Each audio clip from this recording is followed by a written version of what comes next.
शर्म नहीं आई? अरे शर्म नहीं आई ये सब करते हुए?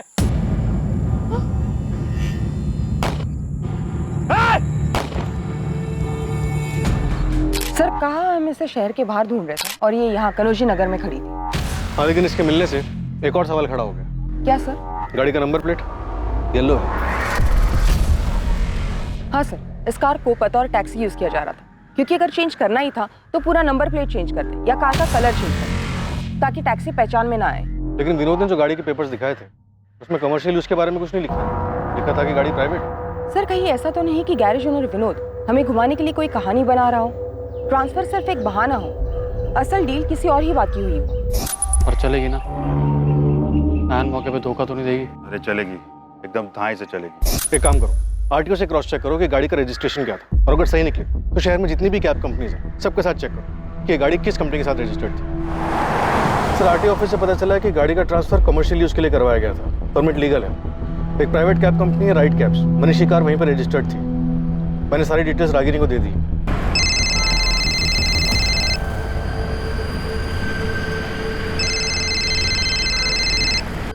इस कार का ओनर मनीष सोलंकी वांटेड है। इसकी कार आपके कंपनी में कब से रजिस्टर्ड है? मैडम जनवरी 2019 से रजिस्टर्ड थी, पर इसकी लास्ट एंट्री 20 मार्च 2019 की है। मतलब कि इस गाड़ी का अकाउंट 20 मार्च 2019 के बाद लॉगिन नहीं हुआ, यानी कि इस गाड़ी ने 20 मार्च 2019 के बाद कोई सवारी नहीं उठाई। अच्छा, और इस कैब का रजिस्टर्ड ड्राइवर कौन था? एक मिनट मैम, ध्रुव साहू।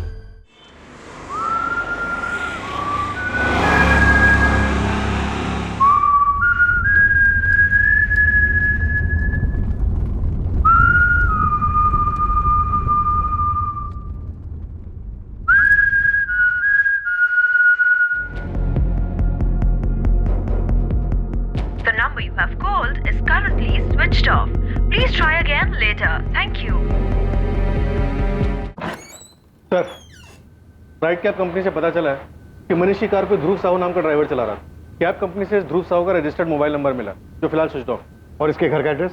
सर रागिनी गई है वहाँ टीम लेके।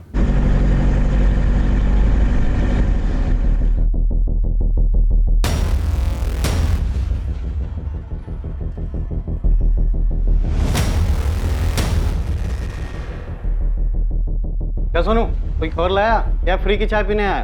क्या साहब अब भी, पर इस बार ऐसी खबर लाया हो कि आप खुद चाय के लिए पूछोगे। सर इस ध्रुव का नंबर भी ट्रैकिंग पे डाल दिया, जैसे ऑन होगा वैसे इसकी लोकेशन पता चल। सलाम साहब, गर्म खबर है। मुझे डबल मर्डर की सुपारी थी ना, उसके बारे में पता चल गया। क्या पता चला, किसने उठाई थी सुपारी? अब मुझे कॉल आया था, उसने बताया कि उसे सुपारी उठाने वाले के बारे में तो नहीं, लेकिन सुपारी देने वाले के बारे में पता था। ए बात को घुमा मत, सीधे सीधे बोल, क्या बताया उसने? अब हम लोग सही सोच रहे थे, मामला प्यार का है। वो जो लड़का मरा ना आशाद, उसके नाम की सुपारी उठी थी, और जो लड़का गायब है मनीष, सुपारी उसने दी थी। वो आशाद को मरवाना चाहता था। सर किसने दी सुपारी? लड़की के आशिक मनीष सोलंकी ने, उसे लड़की चाहिए थी। और ये खबर देने वाला कौन? साहब नाम तो नहीं बताया उसने। सोनू अपने नेटवर्क को और टाइट कर, किसी भी हालत में मुझे मनीष सोलंकी चाहिए। छोटी से छोटी बात को भी नजरअंदाज मत। नहीं, ये खबर क्यों आई हमारी? वो भी इतने खुफिया तरीके से? हाँ सर, वो भी ऐसे सोनू को फोन करके खबर देना। इस खबर पे हम ऑलरेडी इन्वेस्टिगेट कर रहे हैं। मुझे लगता है सोनू को कॉल करने वाला ये जानता होगा कि हम भी मनीष को ढूंढ रहे हैं, और हमें भी यही लगता है कि सुप्रिया और असद को मनीष ने अपनी दीवानगी की वजह से मारा। फिर खबर देने के लिए इतनी मेहनत। बात कुछ और ही है, हमें सिर्फ गुमराह किया जा रहा है, या ऑलरेडी हम किसी गलत रास्ते पर चल रहे हैं और कॉल करने वाला यही चाहता है कि हम इस रास्ते से हटे नहीं, हम बस इसी थ्योरी के इर्द गिर्द घूमते हैं। असल बात जो है वो हमारे जहन में ही ना है। अब तक ये मनीष, सुप्रिया और असद की कहानी, कहीं ऐसा तो नहीं है कि कोई और नाम भी है इस कहानी में जिसे हम नजरअंदाज कर रहे हैं, तो छूट रहा है हमसे।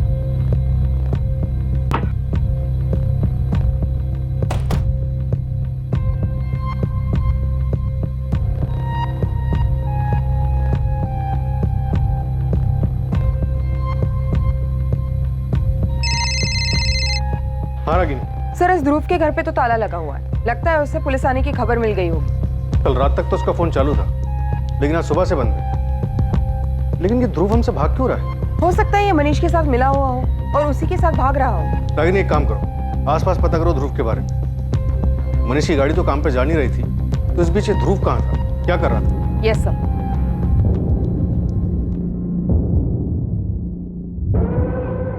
ध्रुव साहू को जानते हो, तुम्हारा पड़ोसी?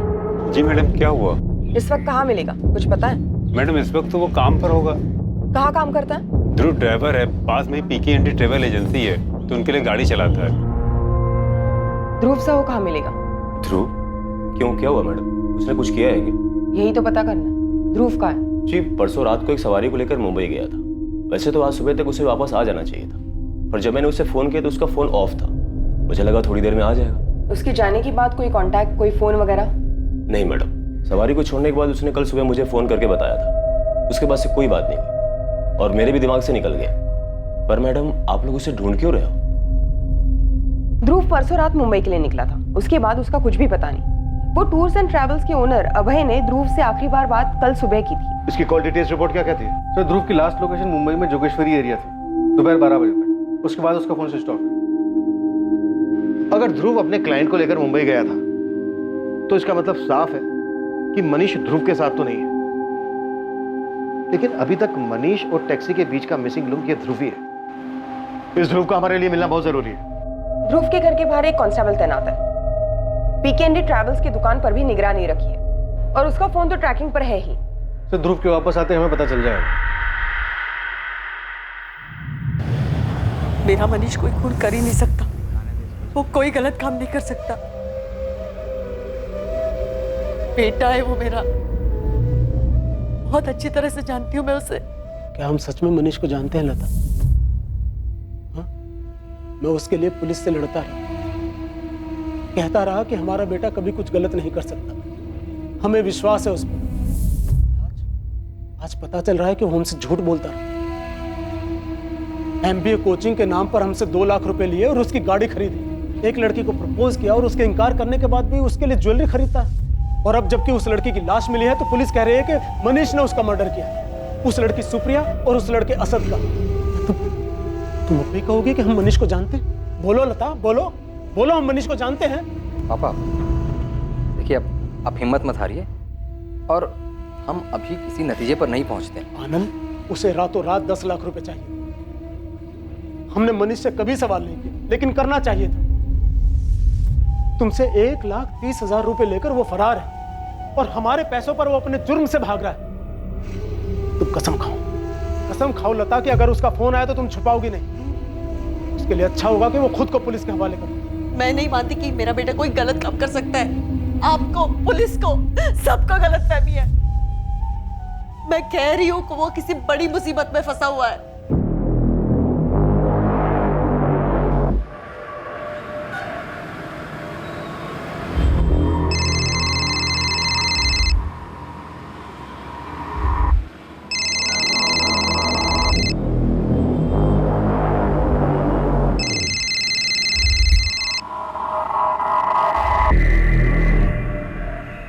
हेलो, हाँ फोन बंद था, चार्ज किया तो ऑन किया अभी।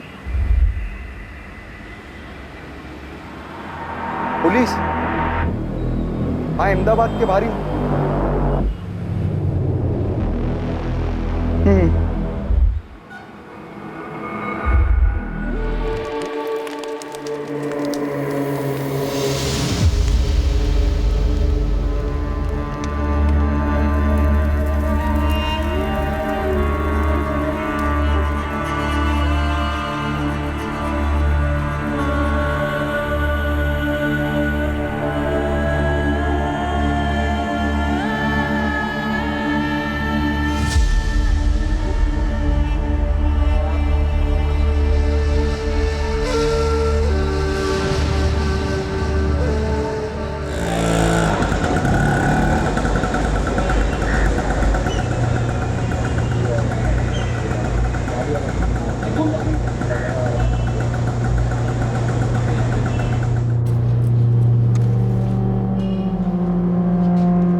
इंस्पेक्टर साहब हैं, मुझे मिलना हो।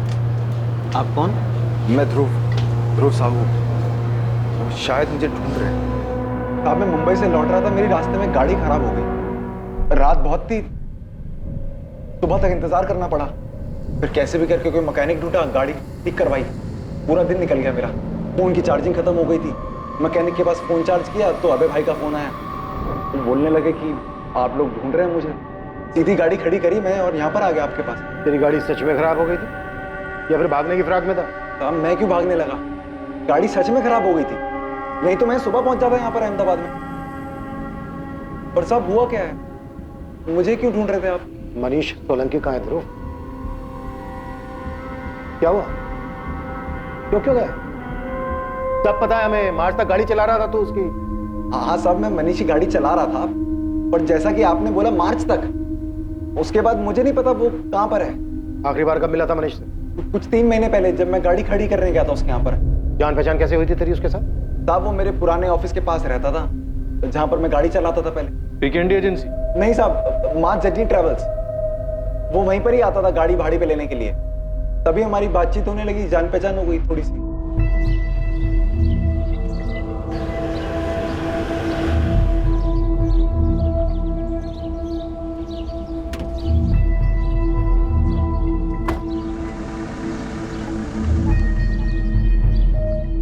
अच्छा, तो बस ऐसे ही आते जाते तेरी जान पहचान हो गई उसके साथ और उसने अपनी गाड़ी थमा दी तेरे हाथ में चलाने? सिर्फ आते जाते नहीं साहब, दरअसल मनीष टैक्सी चलाने के बारे में काफी कुछ जानना चाहता था, बस उसी चक्कर में हमारी बहुत सारी बातें होने लगी।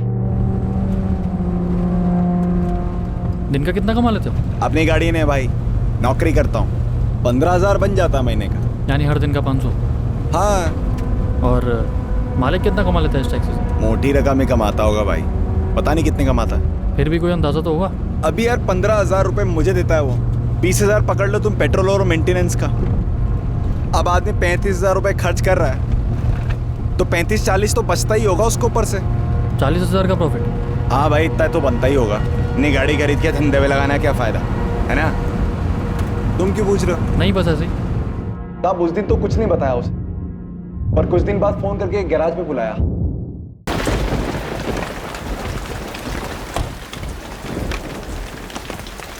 क्या हो मनीष भाई, इतना अर्जेंट क्यों बुलाया? चर्चा के इंपॉर्टेंट काम है, एक गाड़ी को जरा चला कर दे कि इसकी हालत ठीक है या नहीं। पर क्यों, गाड़ी किसकी है? अरे यार तू सवाल बहुत करता है। ये ले चाबी, चला सब बताता हूँ बाद में।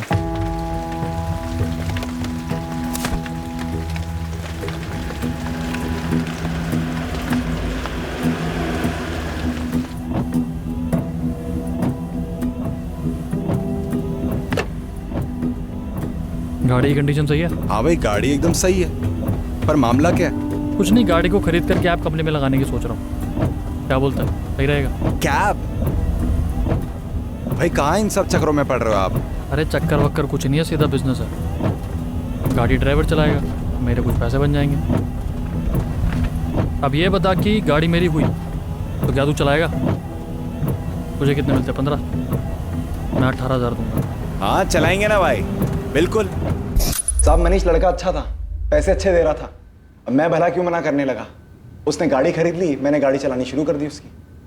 मनीष लड़का अच्छा था, पैसे भी अच्छे दे रहा था, तो फिर 3 महीने पहले तूने उसकी गाड़ी चलानी बंद क्यों की? साहब मनीष को धंधे की असलियत दिखाई दे गई थी, धंधा उसे जितना आसान लग रहा था उतना था नहीं, ऊपर से गाड़ी का खर्चा अलग। इस महीने भी सिर्फ 45,000 हुआ है, 18,000 तेरी सैलरी, 20,000 गाड़ी का खर्चा निकालने के बाद भी सिर्फ 7,000 बचते हैं। तूने तो कहा था 40,000 बचते हैं, और पिछले 2 महीने से ये हाल है बस। तो भाई मैंने अपने मालिक के लिए बोला था ना, वो 10 गाड़ियां उसके पास, एक खराब होती है दूसरी चलती है, एक का दूसरा पूरा कर देती है, उसका बच जाता है। तूने पहले क्यों नहीं बताया? अरे तो तुमने पूछा ही नहीं पहले, और मैंने बोला तो था मत पड़ो उन सब चक्कर में, फालतू ही सरदर्दी है। मार्च के महीने में कुछ ही दिन और चलाई होगी मैंने गाड़ी, जब एक सुबह गाड़ी साफ करते हुए मनीष आया और 20 मार्च से गाड़ी यहीं खड़ी कर देना। गाड़ी खड़ी कर देना मतलब? तुम कोई और काम ढूंढ लो। क्यों? कैब के धंधे बहुत नुकसान। साहब जैसा उसने कहा था मैंने बिल्कुल वैसा ही किया।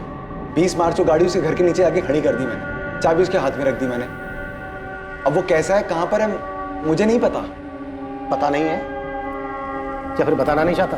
साहब कैसी बात कर रहे हो, मैंने सब बता तो दिया आपको। पर तूने अभी तक हमें ये नहीं बताया कि मनीष ने तेरे साथ मिलकर सुप्रिया और असद को मारने का प्लान बनाया था और उसके बाद मार डाला दोनों को। मारने का प्लान? साहब ये क्या कह रहे हैं आप? मनीष ने कुछ कर दिया क्या? 2 मर्डर करके फरार है मनीष सोलंकी, और एक तू ही है जो सबसे ज्यादा उसके साथ टच में था, तेरी बातचीत होती थी सबसे ज्यादा उसके साथ। दोस्ती यारी में आके तू भी उसके प्लान में शामिल हो गया होगा और मार दिया होगा दोनों। साहब मनीष के साथ मेरी अच्छी जान पहचान थी, ये बात सही है, लेकिन उतनी ही बात सही है 20 मार्च को उसके यहाँ पर गाड़ी खड़ी करने के बाद मैं उससे नहीं मिला। मैंने नई ट्रैवल एजेंसी ज्वाइन कर ली। आप लेजर चेक कर लो वहां जाकर, मैं और क्या बताऊं आपको।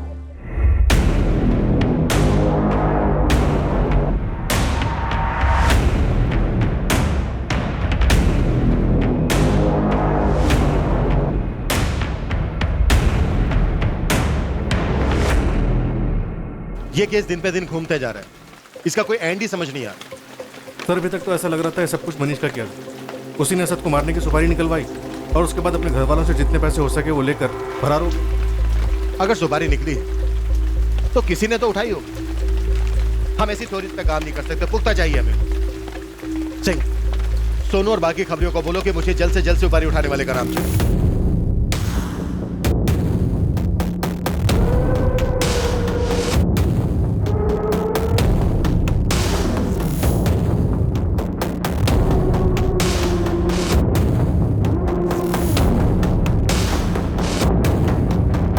बोलो, किसने दी सुपारी? साहब सच में बता रहे हैं, हमें कुछ नहीं पता। नहीं मैडम, तुम में से ही किसी ने उनका काम तमाम किया और अब यहाँ के नाटक कर रहे हो। साला पता नहीं कौन उठाया सुपारी, और पुलिस है ना अपने नाक में दम करके रखे ले। जब दिल में उठा लिया और एक ही सवाल, सुपारी किसने ली, सुपारी किसने ली। अरे कुछ और भी पूछ लो। देख मजे की बात क्या है कि जिसको सुपारी लेनी थी उसने सुपारी ले भी ली, गेम भी बजा दिया। हाँ, और किसी को पता भी नहीं चल गया, सब ढूंढते रह गए। साले तू तो ऐसा बोला जैसे तेरे को सब मालूम है। हाँ? देख अब हवा में बात नहीं करते, सुपारी राजू रंगीला ने उठाई थी। देख तू मुंह बंद रखना, अगर उसको पता चल गया ना तो तेरी निकाल देगा वो 100-200 में सुपारी। हाँ सोनू बोल, नाम मिला? नाम भी मिला और पता भी। साहब लगता है इस बार अपना काम हो जाएगा। जल्दी बोल।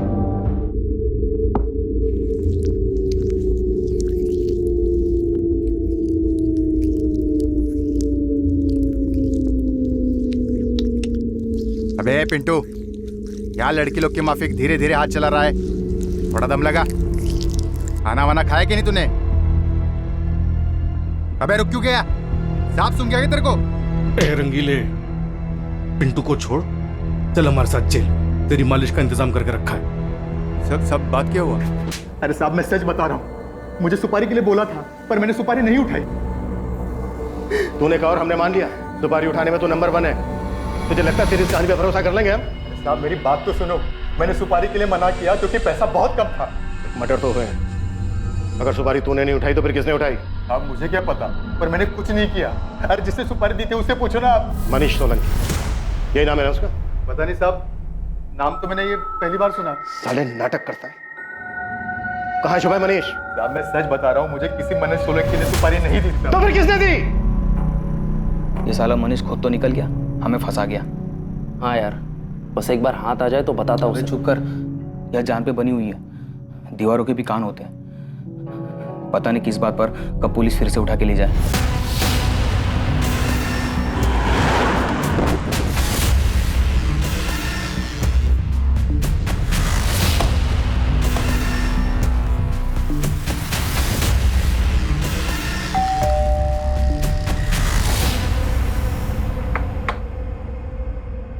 इतने दिनों से ड्रामा कर रहे थे हमारे सामने, अब बताओ अकेले किया?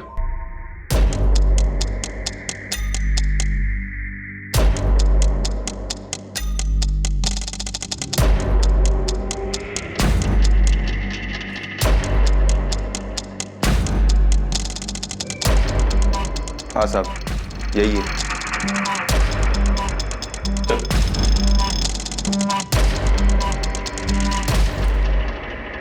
चलो बोलना शुरू कर दे। अगर तेरे इस ड्रामे की वजह से मेरा सर घूम गया ना तो बेटा बोलने के लायक नहीं बचेगा। तो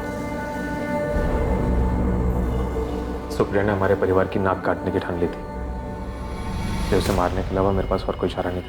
और उसका जुर्म यह था कि उसका एक लड़के के साथ अफेयर था, किसी दूसरे धर्म के लड़के के साथ अफेयर था, इसलिए मरवा दिया दोनों को। चल बैठ।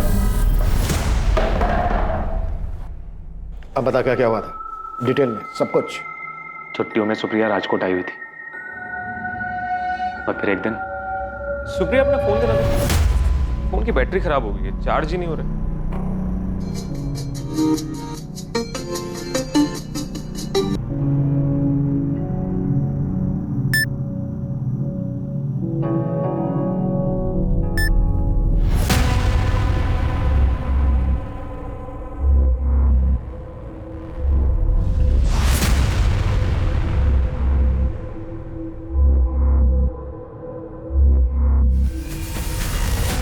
अगर मेरा बस चलता तो मैं उसी वक्त असद की जान ले लेता, लेकिन इन सब में वो अकेला नहीं था, सुप्रिया भी उसके साथ थी। मैं कुछ भी बोलता या कुछ भी करता तो सारी बात बिगड़ जाती, बदनामी होती, लोगों को पता चलता। इसलिए मैंने चुप ही रहना सही समझा। आखिर गलती तो मेरी बहन की थी ना। सुप्रिया,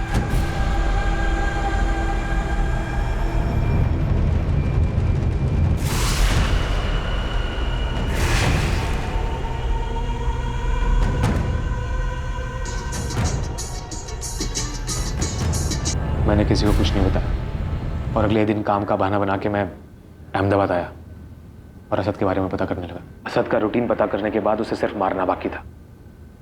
इसके लिए मुझे ऐसे आदमी की जरूरत थी जो एक काम धंधे की तरह करता हो। राजू रंगीला कैसे पहुंचा उस तक? मैं अक्सर ऊपर की कमाई करने के लिए बैटिंग किया करता था और राजू रंगीला के जरिए मैंने अक्सर कई बार बैटिंग की। वहीं से उसे जानने लगा और उसके काम को भी।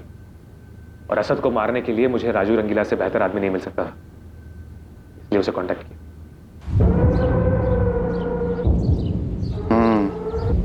1 लाख लगेगा, लास्ट तक किसी को नहीं मिलेगी। भाई मेरे पास सिर्फ 50,000 रुपए। ए, क्या मच्छी मार्केट आया जो मोल भाव कर रहा है? 1 लाख मतलब 1 लाख, उससे नीचे 1 रुपया नहीं। करना है तो बोल, वरना निकल यहाँ से। राजू को देने के लिए 1 लाख रुपए नहीं थे मेरे पास, लेकिन मैं इस काम को ज्यादा देर तक टाल भी नहीं सकता था, इसलिए मैंने खुद असद को मारने का प्लान बनाया। असद को मारने के लिए मैंने एक देसी कट्टा खरीदा। असद को मारने का प्लान तो मैंने बना लिया था, लेकिन उसे अंजाम देने के लिए सही समय मुझे नहीं मिल रहा था। और उधर सुप्रिया की छुट्टियां भी खत्म हो रही थी और मैं दोबारा सुप्रिया को असद से मिलने नहीं दे सकता था। ये सुप्रिया जब अहमदाबाद जाने के लिए निकली तो मैं भी राजकोट से अहमदाबाद के लिए निकल गया। मैं उसकी बस के पीछे ही था। मैंने उसी दिन असद को मारने की ठान ली थी, पर कुछ और ही हुआ। जब मैंने सुप्रिया को अहमदाबाद पहुंचने से पहले ही बीच रास्ते में उतरते हुए देखा, मुझे पहले तो कुछ समझ नहीं आया, पर फिर मेरी नज़र असद पर पड़ी, जो कि शायद उसे लेने आया था। और सुप्रिया असद के साथ हाईवे से अंदर जंगल की तरफ चली गई। मैं भी गाड़ी साइड में लगा के उनके पीछे गया, जहां वो दोनों क्या वो दोनों? जरा से भी शर्म नहीं बची थी उन दोनों। वो दोनों जंगल में ही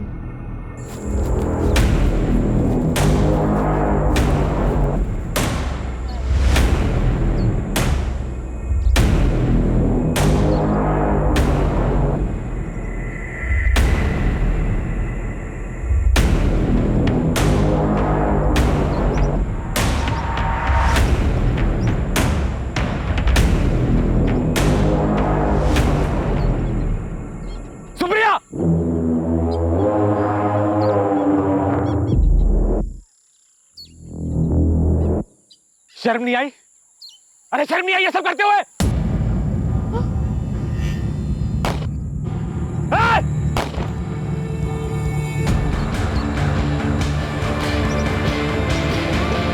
उन दोनों को मारने के बाद मैंने कट्टा और उन दोनों के मोबाइल नहर में फेंक दी और राजकोट आ गया। और फिर घर आके ऐसे ड्रामा किया जैसे कुछ हुआ ही नहीं। सुप्रिया को मारने का प्लान पहले से था या फिर गलती से मारी गई? असद को मारने के बाद मैं सुप्रिया को भी मार डालता, क्योंकि मैं सुप्रिया को अच्छी तरह से जानता था। बहुत जिद्दी थी वो। मैं उसे कितना भी समझाता लेकिन वो असद को नहीं भूल पाती, बात का पतंगड़ बनाती, और जिस बात को मैं दबाना चाहता था वो उस बात को सारे जहान में गा देती। और अगर मैं दोनों को नहीं मारता तो मैं अपने पिताजी को अच्छी तरह जानता हूँ। सुप्रिया उनकी कमजोरी थी, वो कुछ भी करके पिताजी को मना लेती और उसके बाद हमारा समाज में उठना बैठना सब बंद हो जाता। ये सबसे मनीष का क्या ताल्लुक है? पता नहीं, उसे तो मैं जानता भी नहीं था। वो तो जब आप लोगों ने कहा कि मनीष और सुप्रिया का कुछ चल रहा है तो मैं भी वही खेल खेलने लगा। मैंने भी कहा कि हाँ, मनीष ने ही सुप्रिया को मारा। इसीलिए तूने हमारे खबरी को फोन किया हमें गुमराह करने के? किसने दी सुपारी? लड़की के आशिक मनीष सोलंकी। उसे लड़की चाहिए थी, जैसा मैं चाहता था वैसा ही हो। पुलिस का शक मनीष पे और ज्यादा बढ़ गया। तेरी इसी होशियारी ने हमें तुझ तक पहुंचाया। सुपारी किलर को ढूंढते हुए हम राजू रंगीला तक पहुंचे और उसके जरिए तुझ तक। क्या कहा था तूने? कि तेरी बहन सुप्रिया ने तेरे परिवार की इज्जत मिट्टी में मिला दी थी। ये जो 2-2 खून किए तूने, क्या लगता है तुझे कि तूने अपने परिवार का नाम बहुत रोशन कर दिया? बहुत ही घटिया सोच है तेरी, विकृत। तेरे जैसे लोगों को तो जेल में ही होना चाहिए। साला तुम जैसे लोगों को समाज में सही तरीके से रहना आता ही नहीं।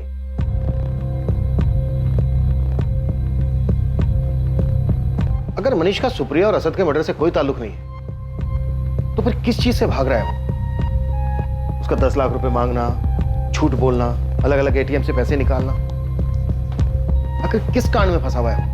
सर, मनीष की फैमिली की माने तो मनीष आरोपी नहीं, विक्टिम है।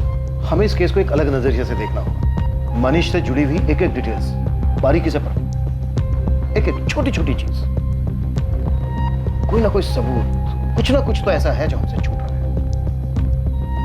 मैं कह रही थी ना आपसे, मेरा मनीष कभी किसी का खून कर ही नहीं सकता, लेकिन आप सब उसे गलत मान बैठे थे। उसे कभी क्रिमिनल, कभी खूनी, पता नहीं क्या क्या कहते थे। मनीष है कहां? अभी भी वक्त है, कुछ कीजिए ना, मेरे बेटे को बचा लीजिए ना।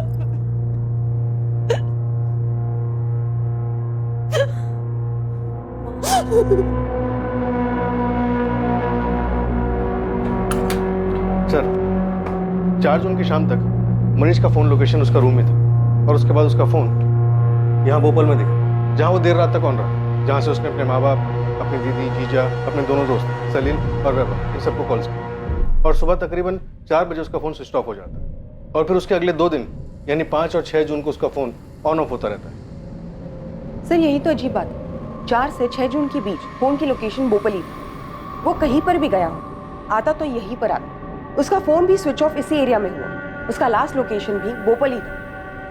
मनीष यहाँ भोपाल में कर क्या रहा था?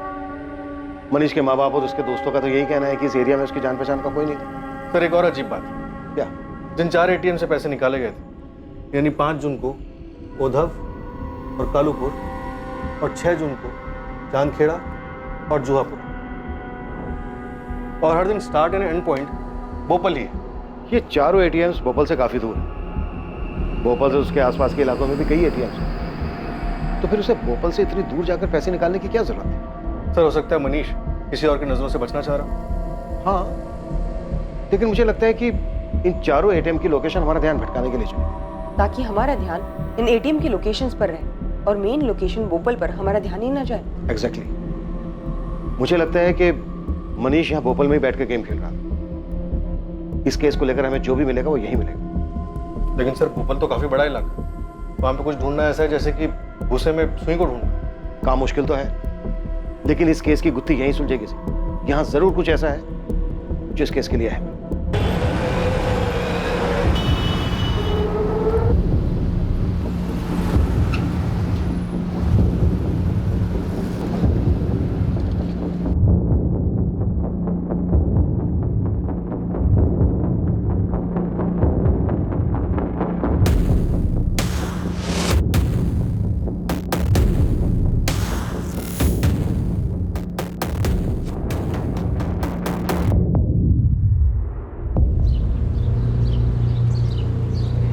चाचा, एक चाय कड़क। हाँ, और पानी कम। ठीक है बब्बर, ये मिला के तेरे पुराने हिसाब के 1128 रुपये हो गए। चाचा, ये रखो, बाकी एडवांस में जोड़ लेना। बड़े पैसे आ गए हैं तेरे पास बब्बर। कोई लॉटरी वोटरी लगी है क्या? लॉटरी मेरी नहीं, विकास की लगी है, उसी से उधार लिया है। उस फुक्कड़ विकास की लॉटरी लगी है? कहाँ चला गया वो? पिछले 2 हफ्तों से मुंबई गया। फैक्ट्री का काम का छोड़ दिया क्या?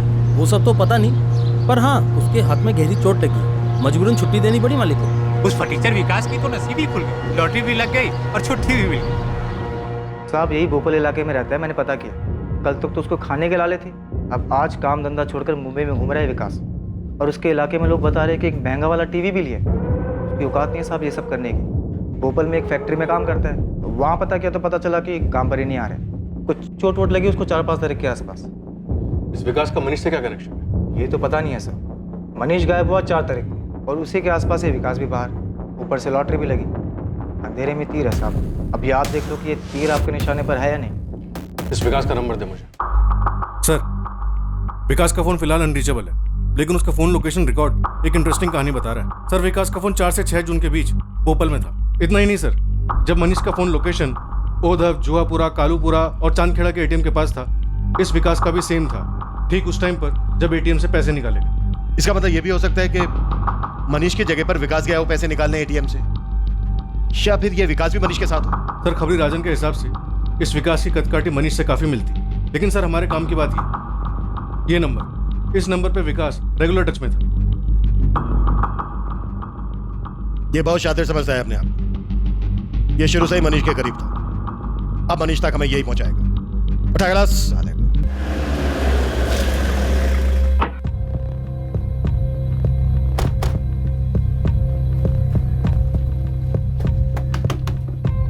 चल ध्रुव बाहर आ। चल चल चल। साहब क्या हुआ? अरे चल ना, ड्राइवर बन के बहुत घुमाया तू, अब मंजिल तक पहुंचाने का काम भी तेरा ही है। चल। देख, झूठ बोलने की या कहानी बनाने की जरूरत नहीं है।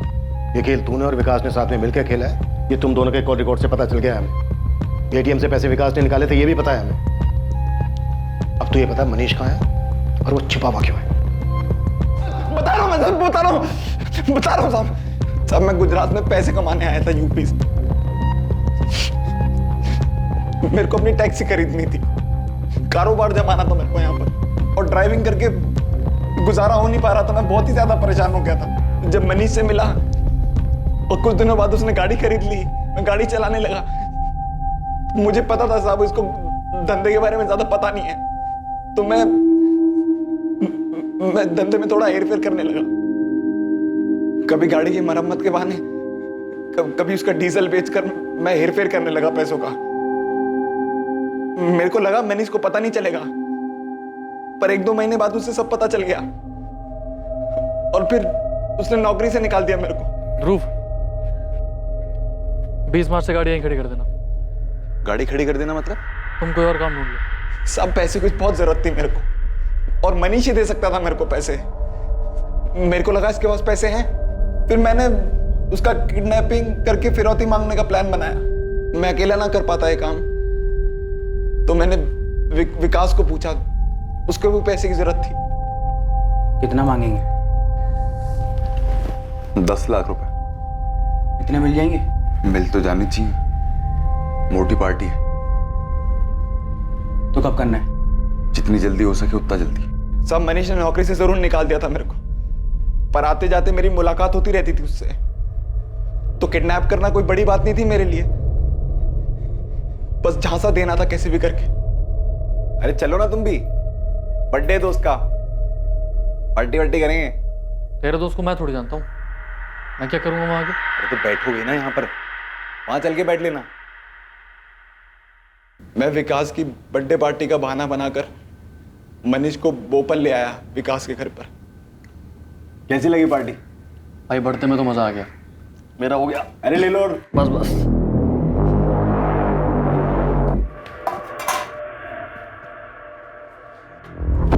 क्या कर रहा है? क्या ले गया?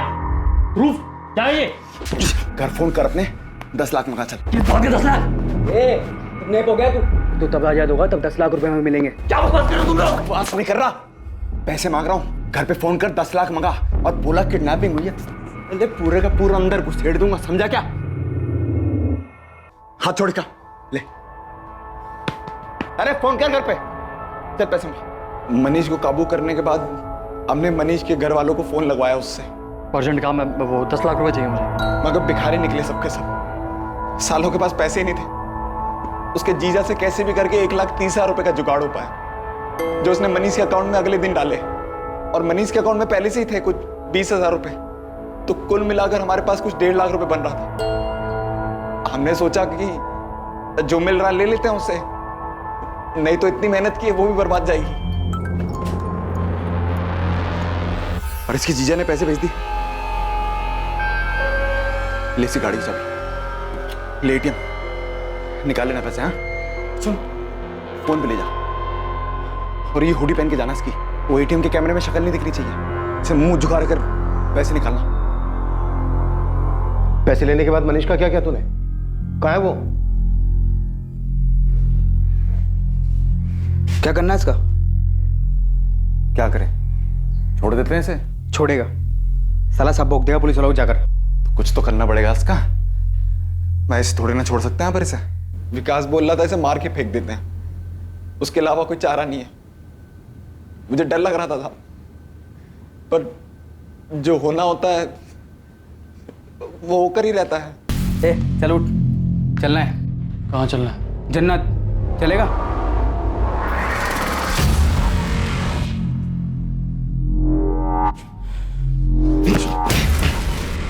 साले, मेरे साथ धोखा किया तुम लोगों ने। चाकू फेंक। अब तुम्हें पता लगा किससे पंगा लिया तूने। मनीष भाई चाकू फेंक दो, लग जाएगा, हम तो छोड़ने वाले नहीं तुमको भी। झूठ मत बोल कमीने, झूठ मत बोल।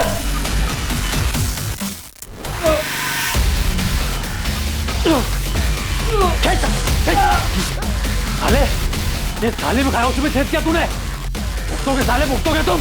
भाई चाकू फेंक दो।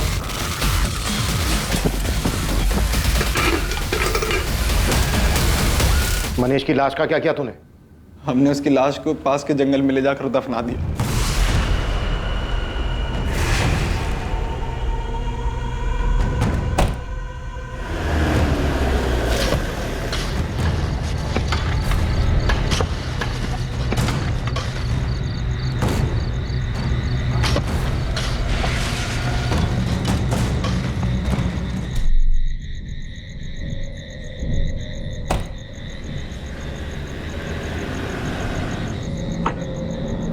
मनीष की कार को एक सुनसान जगह पर पार्क करके निकल गए। मनीष से जो 1.5 लाख रुपए मिले वो हमने आपस में बांट लिए। अगर मेरे को पता होता ना कि मनीष के पास पैसा नहीं, मैं कभी नहीं करता साहब ये। सच बता रहा हूँ साहब, गलती से हो गई। तेरी इस लालच की वजह से एक नौजवान लड़के की जान चली गई, और वो भी उसकी जिसने नौकरी दी थी तुझे, भरोसा करता था तुझ पर।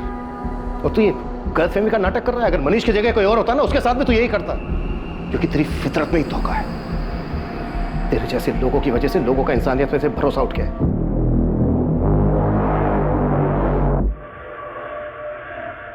विकास के वापस लौटते ही पुलिस ने उसे भी मनीष की हत्या के जुर्म में गिरफ्तार कर लिया, और पुलिस को विकास के घर से वो सारे सबूत मिले जो मनीष की दर्दनाक हत्या को बयां कर रहे थे।